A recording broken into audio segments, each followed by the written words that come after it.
one of the first Moro Civil Engineering graduates of UP Diliman. He has taken various positions in the field of development, such as the Sulu Probation Administrator and Region Secretary of DPWH-ARNM. He is now a member of the Parliament of the Bangsamoro Transition Authority of the Bangsamoro Autonomous Region in Muslim Mindanao.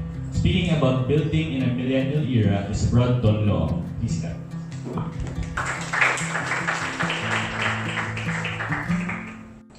Builder, I define it not only by the building of structures, but actually by assembling raw materials using manpower, technology, systems to build a structure, a product, or a service that benefits mankind. Therefore, as electrical engineers, computer engineers, chemical engineers, genetic engineers, you belong to those types of people, builders, that benefit the community and mankind in general. In the Millennial Era, why I mentioned that? Because this is the era of the internet, of Facebook, Instagram, and the internet and artificial intelligence that is threatening the professions that we have. Doctors are threatened, lawyers are threatened, and even engineers, because right now, my wife, who's a doctor, really gets annoyed with me. She's also a UP graduate from UP Med. And when I'm sick, I usually Google what is my sickness, and I tell myself, these are the medicines I will be taking. And she tells me, you know, I studied for 20 years to be a doctor, and you had 20 seconds, and now you're a doctor.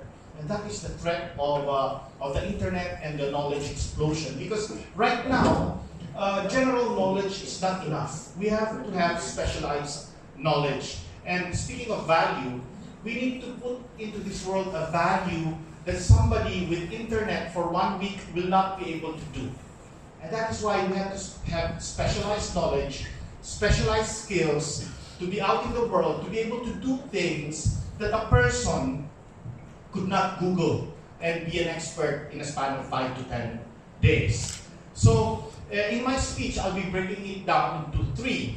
The first part will be suggestions for you as students. Things to remember, 11 short points. And then 11 short points on things that you can do after you graduate and look for a job.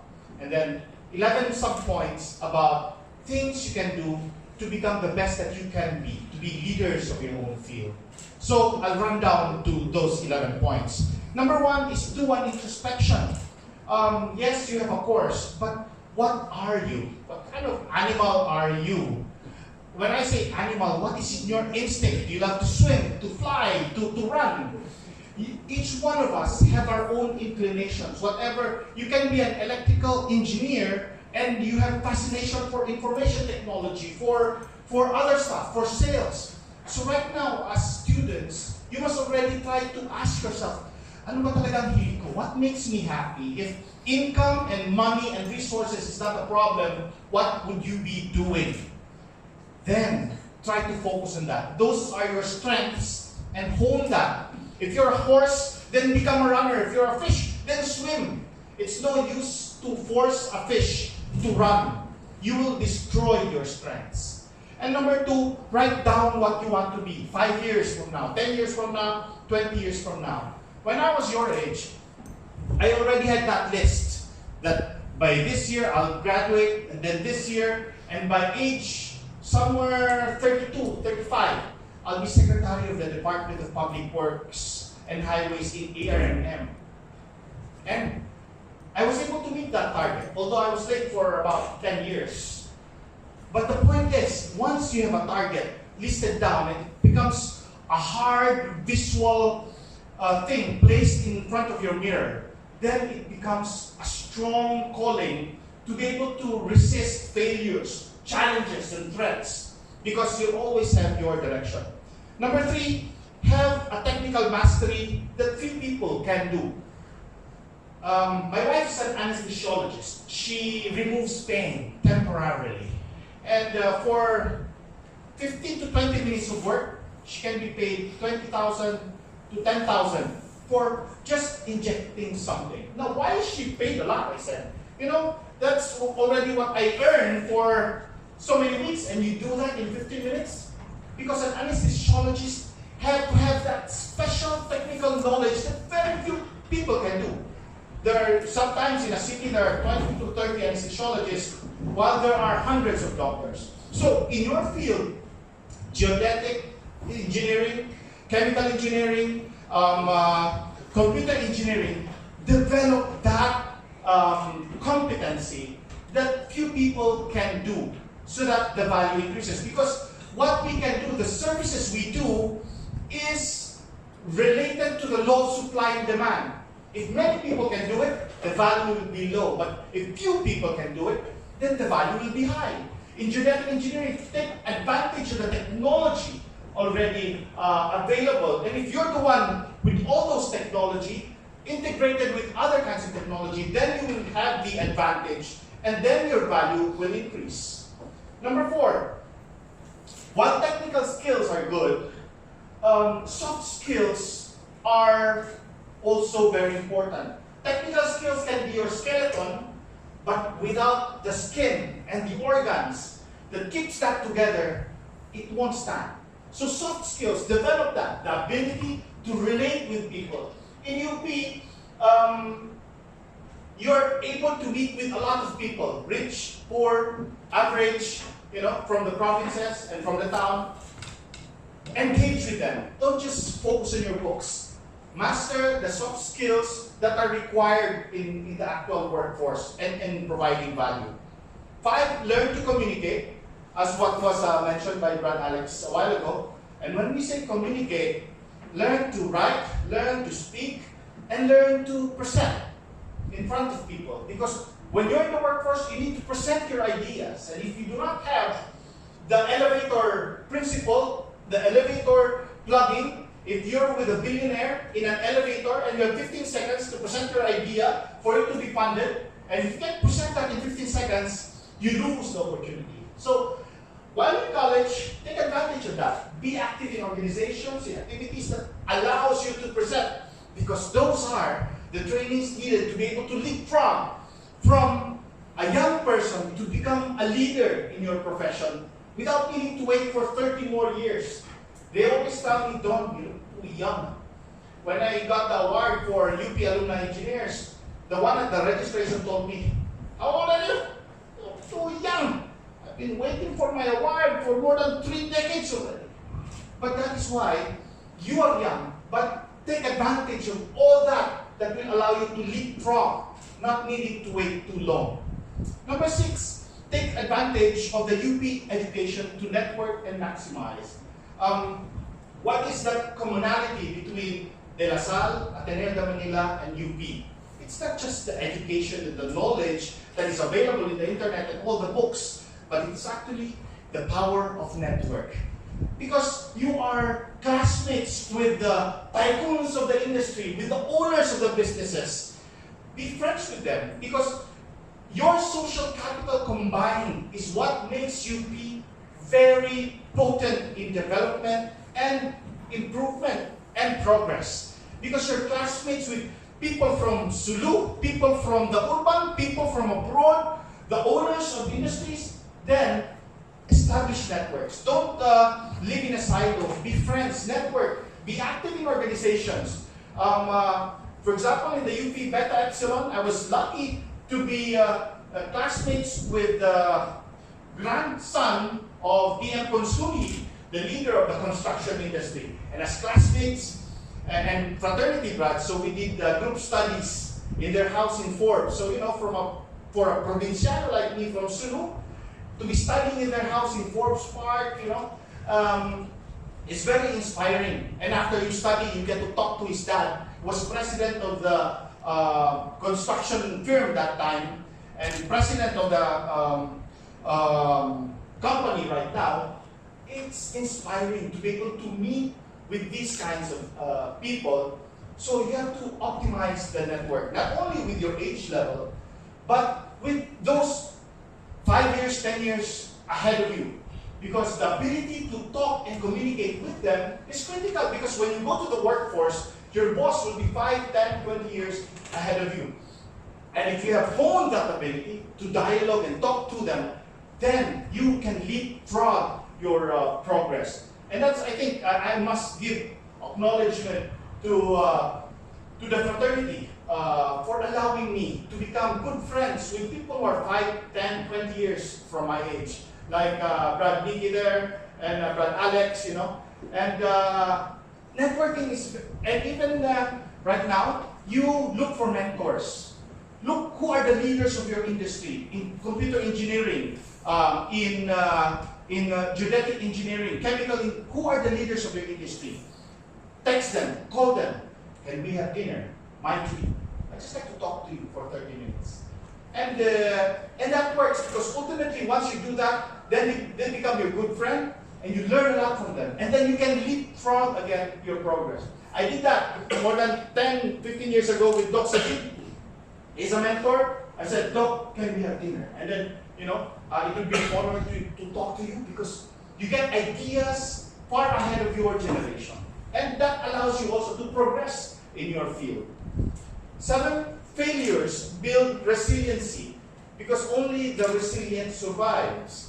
And if you're from UP and you failed, congratulations, that's good because that is the one that tempers you. I failed a lot of times, you know. When I was in first year, I cried a lot in front of the education building. I was crying like a baby because I said, I don't want to go home a failure after all my relatives and my kababayan said, ang galing-galing naman dito, oh, para sa UP, I don't want to go home. And then, when I was crying, sitting down under the acacia tree, somebody tapped my shoulder and said, Brother, said, let me introduce to you Christ. Said, Brother, I am a Muslim. But you know, those failures makes us strong. I said, I will fight on. And I studied, you know, because, you know, it's very difficult when you're a Muslim, Filipino studying in UP. There are 26,000 students in UP, but there are only 26 of us, undergraduate Muslim students. In engineering before, there were 4,000 walking around here, and there were only 4 to 5 Muslim Filipino students here. So for me, internally, I was challenged that, you know, I should not fail, because very few of us come here. And I said, I have a purpose, I should go back and, you know, finish the longest roads in my community. So, but I failed a lot. But I persisted because I believe that there must be a purpose. And all those failures strengthened me. And I remember every time we had an exam here, after the exam, you know, sometimes even in the Holy Week, when everybody else is enjoying, the exam will end, I will go out and run the academic oval. That's 2.2 kilometers. And I'd run more than 10 laps. And each time I run, I thought,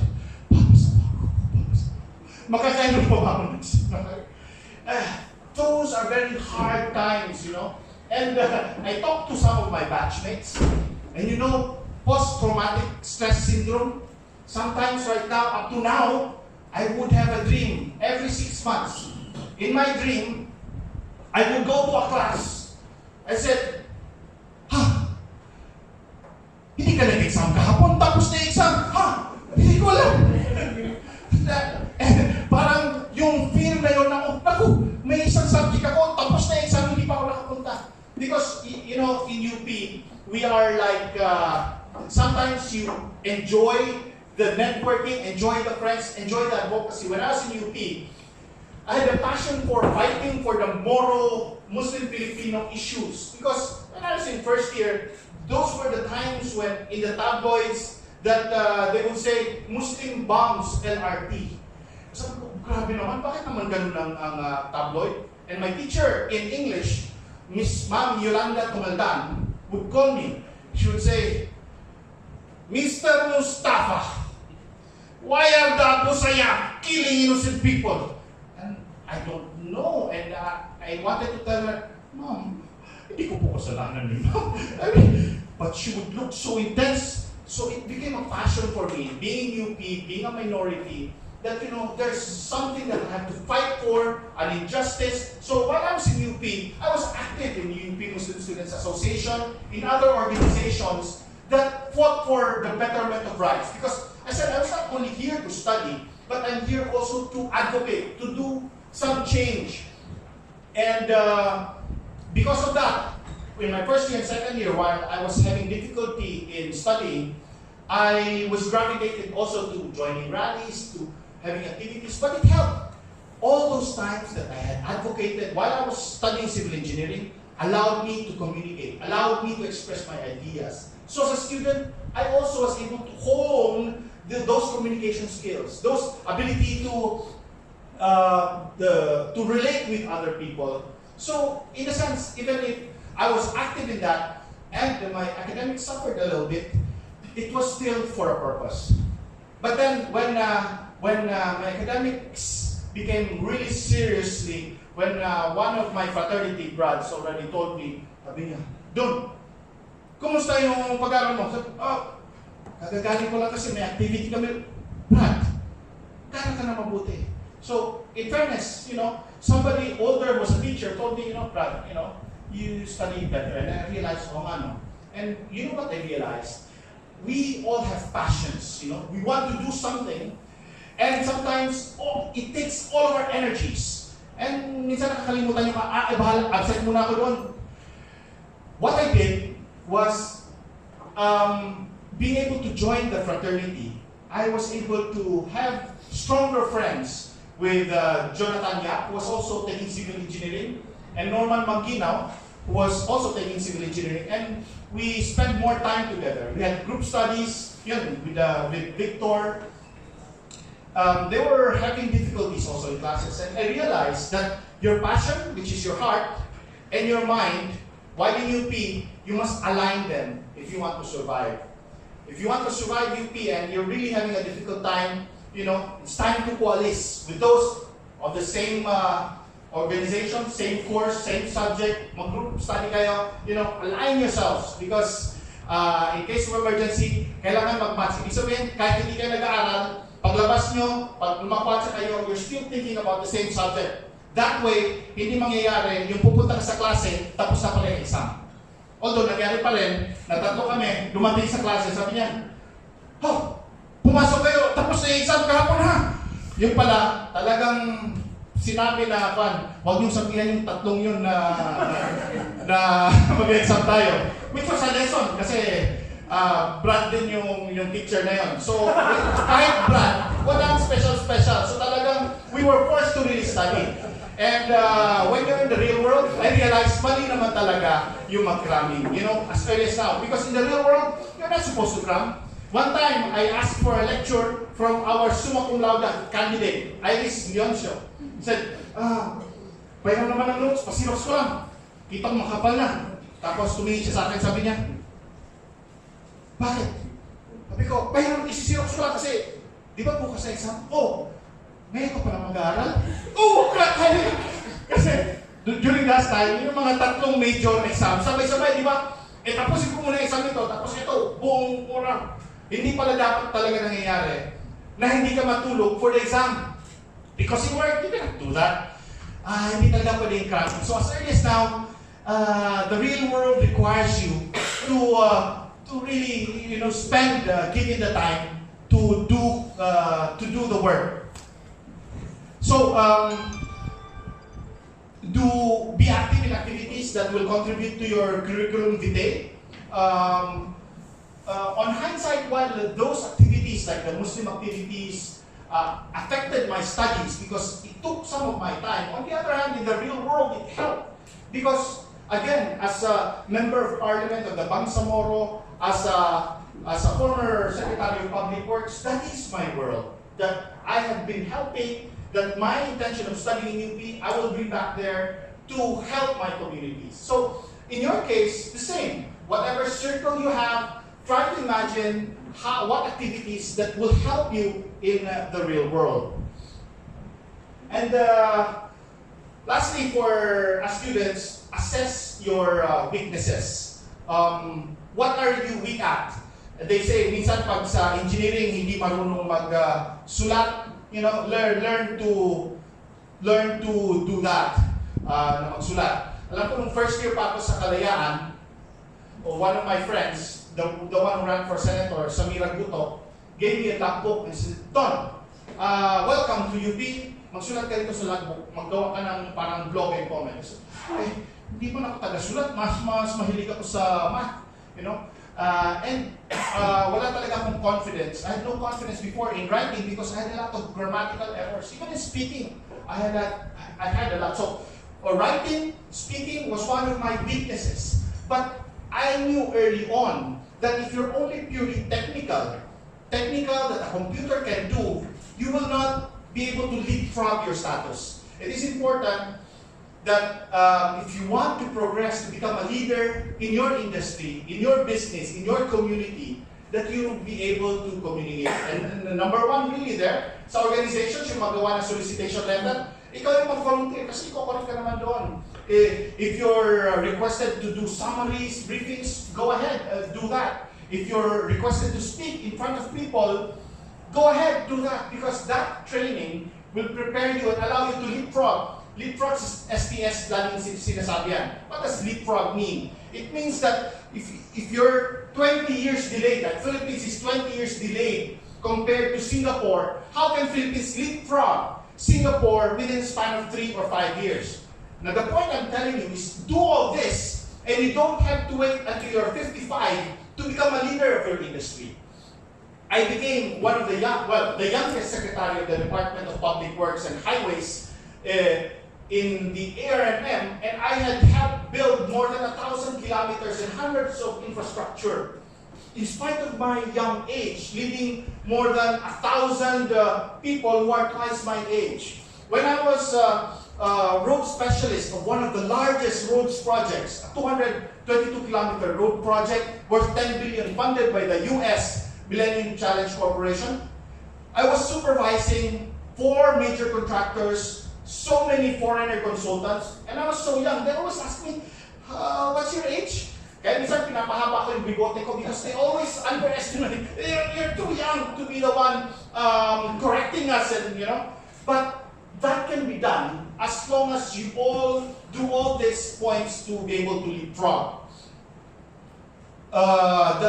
That goes without saying, to become, to continually be better in many things. When I was studying in the house of Sid Consunhi, pagpagod na ako mag-aral, before going to the toilet, you'd see the study area of Sid Consunhi, who is now president of the DMCI Holdings.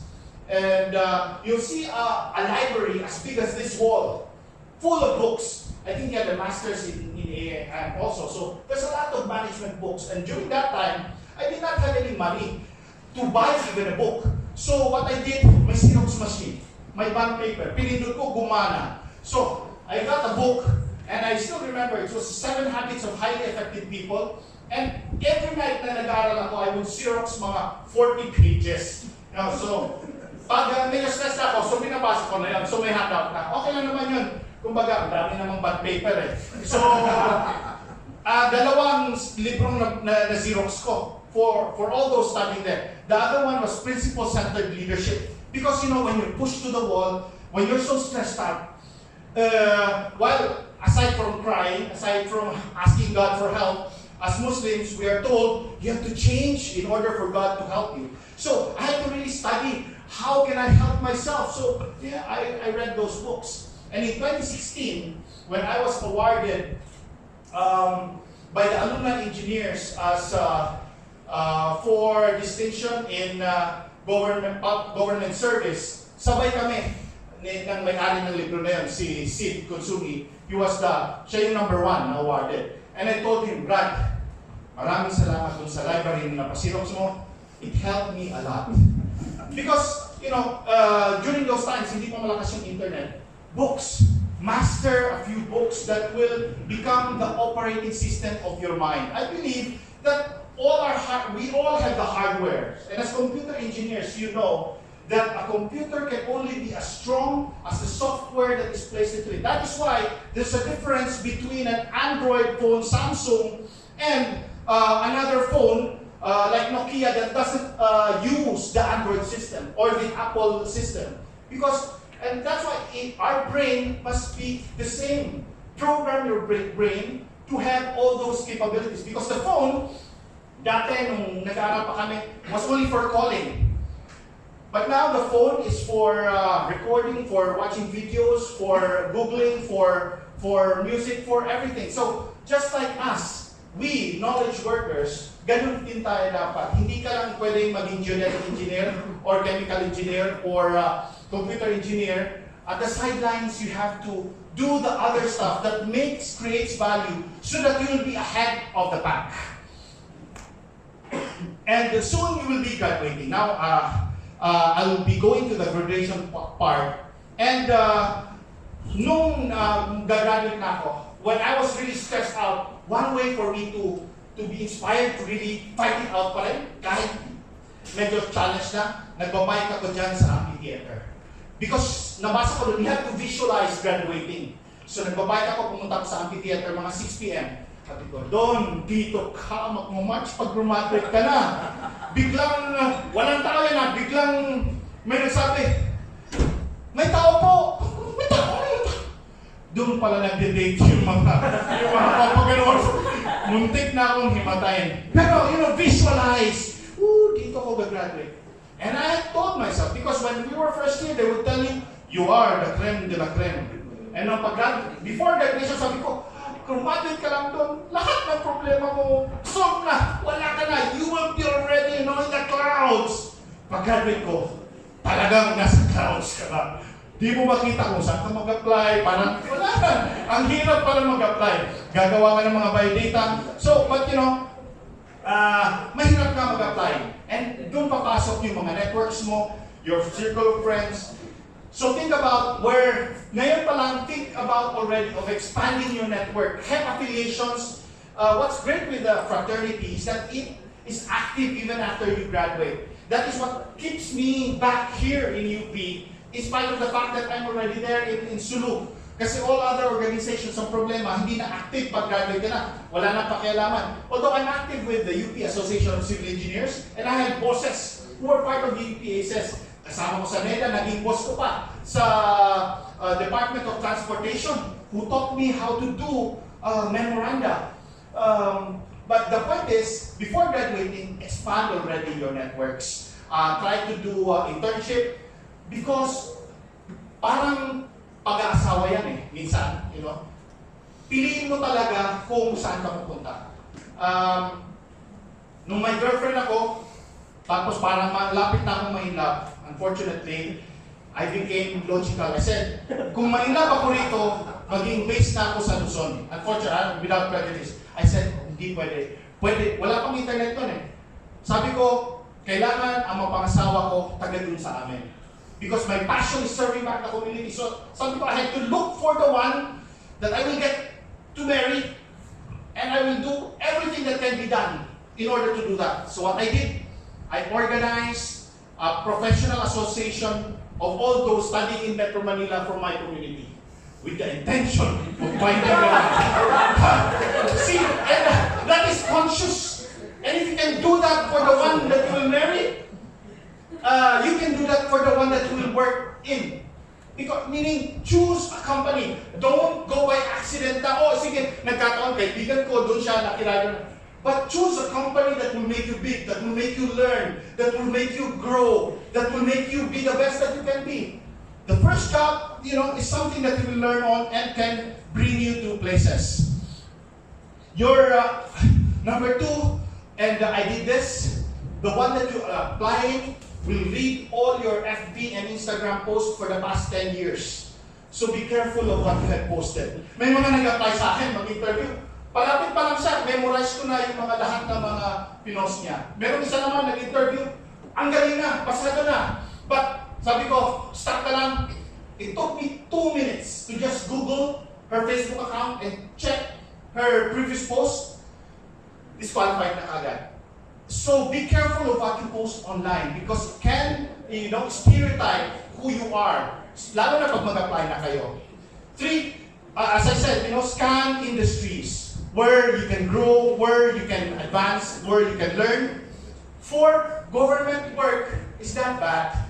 Government work, especially now with the 4 tranches. Dati yung sweldo na 80,000, ngayon mahigit 200,000 na. When I was working for the Millennium Challenge Corporation, more than $3,000 na sweldo, malaki na yun that time. No? Kasi government salaries, kung 3,000 ka, government salaries of executive level, mga $2,000. Pero ngayon, government salary, especially for top management, tumataas na. It's already 160 to 200.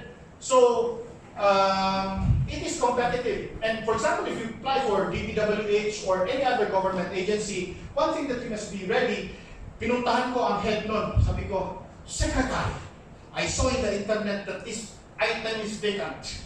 I want to apply for that item. Sabi niya, I'll call the admin. Puno na daw. I said, it's there in the internet, it's posted. Vacant. Ay, meron na pa yan. Be prepared for that kind of answers because, yun nga, meron lang nauna kasi yung mga insider na tinatawag nila. Although bawal yun, but what you can do is just to apply, meron mga, pwede namang yung parang casual or daily wage. Start with that, be patient. Kasi pag insider ka na, then you can draw. Because in these government agencies, they're already competitive and you get to use the resources of government to help the communities in a profession that is tailor-made to you. So, 5, and when you get to be working, especially in government, minsan routine namin pinapagawa sa'yo, I do this, do that, do this memo. Tapos sabi mo, pambihira, nag-aaral ako sa UP, tapos ito lang pinapagawa sa akin, napaka-chicken naman. Accept that, do that, but then, do continuous learning. Study more, utilize all the trainings that they have. On weekends, study, take master's degree, take diploma courses. Use that long time na hindi ka pa binibigyan ng malaking responsibility to train yourself more. I was lucky with that kind of principle because I had all these one-month trainings. I applied. There's a lot of trainings abroad. I had a 4-month training in the United Kingdom worth $2 million for an executive course. I had a 1-month training in the United States for free again on leadership. I had 1-month training to climb the highest mountain in Africa on a global outward-bound leadership training. This, you might say, ay, kapagod, but those are the value capital that you have. It's a business, those are your investments on yourselves.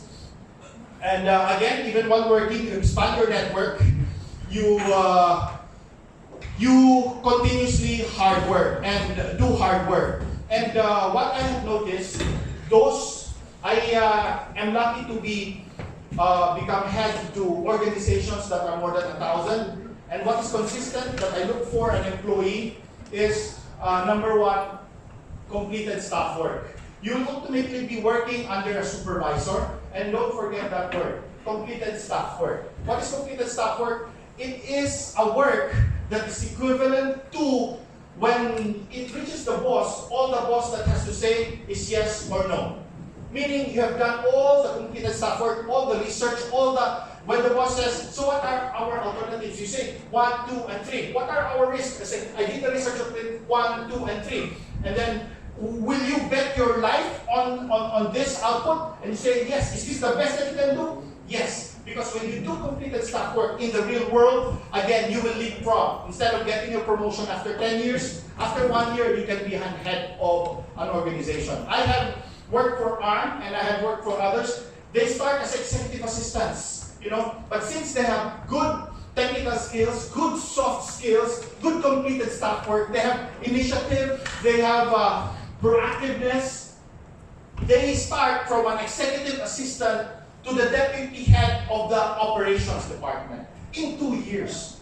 So, well, if it's okay with you that you wait for 20 years before you get promoted, you don't have to do that. But if you're impatient in reaching your dreams earlier, then do the completed staff work. Completed staff work, below that is initiative, below that is doing more than what is required, going the extra mile, working with excellence, having foresight to ensure that you solve problems for the boss.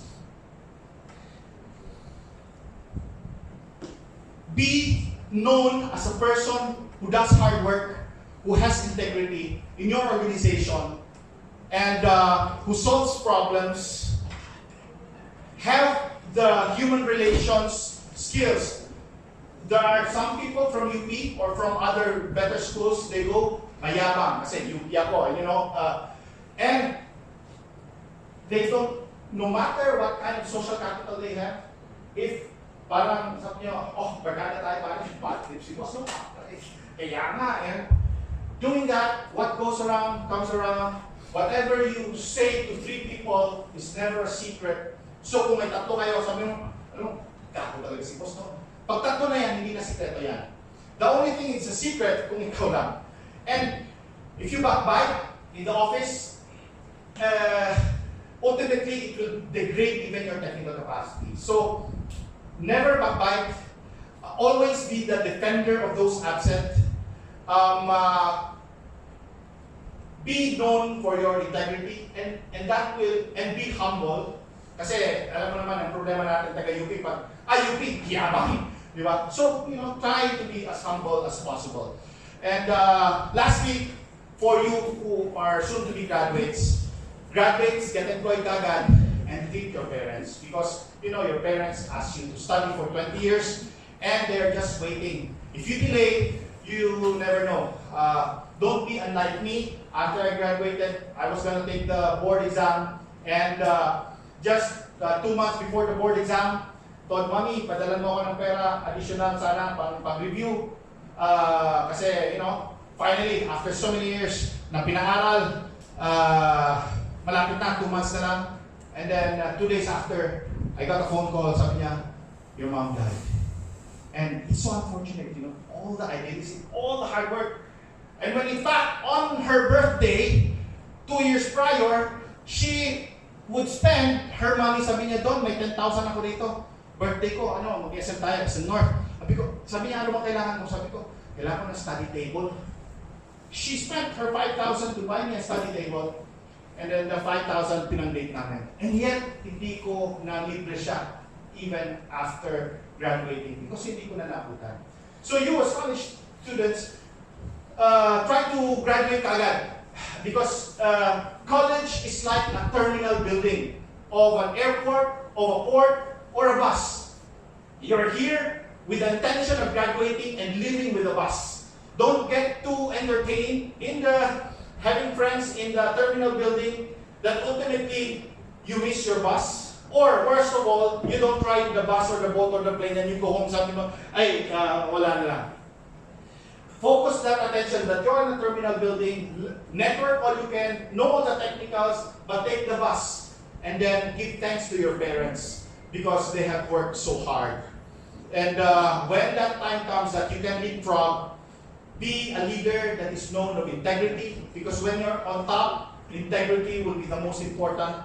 Courage because you need to be brave in order to create changes because changes will create a lot of enemies.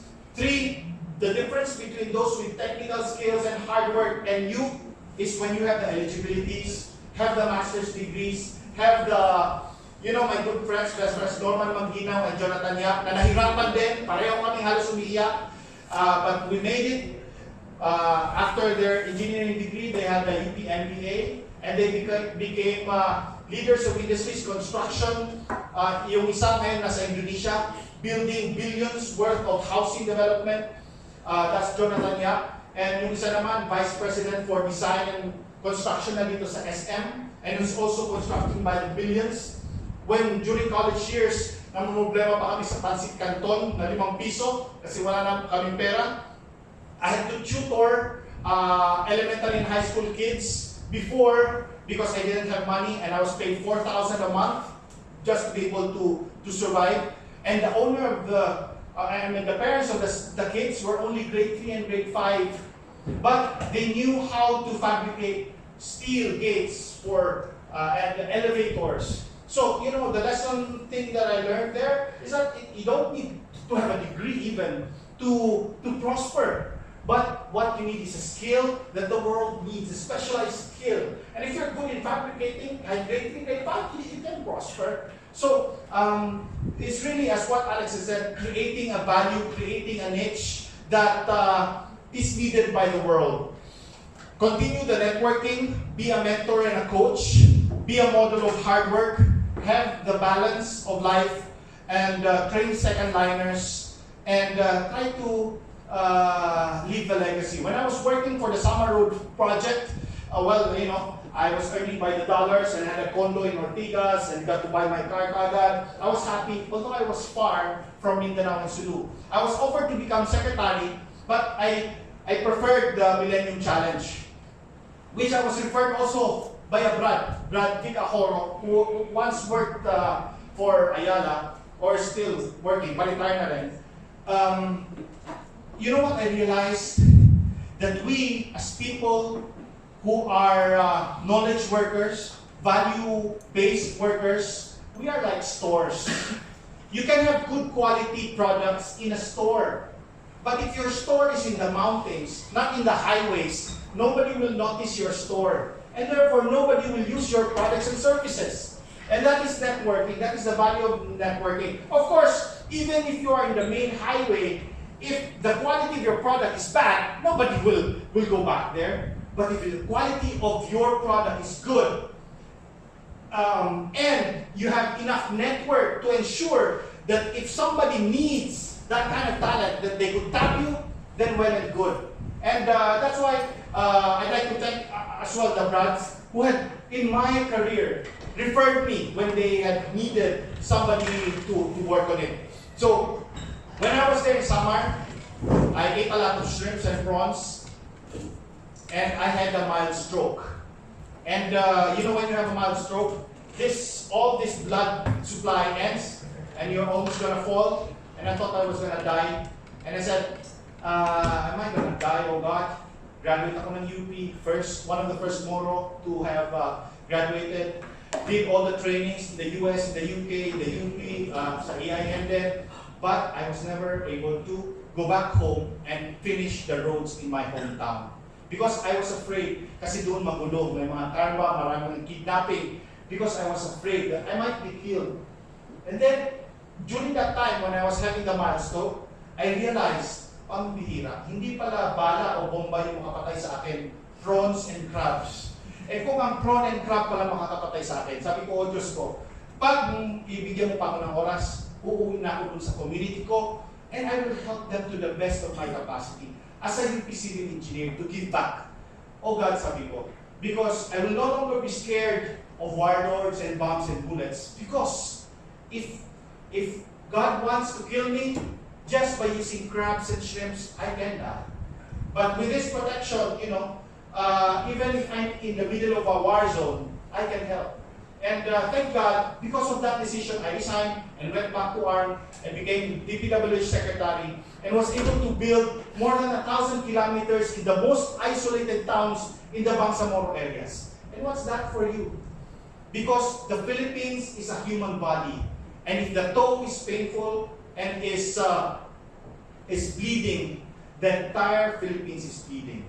And the only person that can fix the toe is people who belong to that community. People like me that must go home, that must have the courage enough to go back to their own communities. All of us have our own communities. We from UP must find the time to go back to those communities, leave a legacy in those communities as a way of giving back for our UP education. Thank you.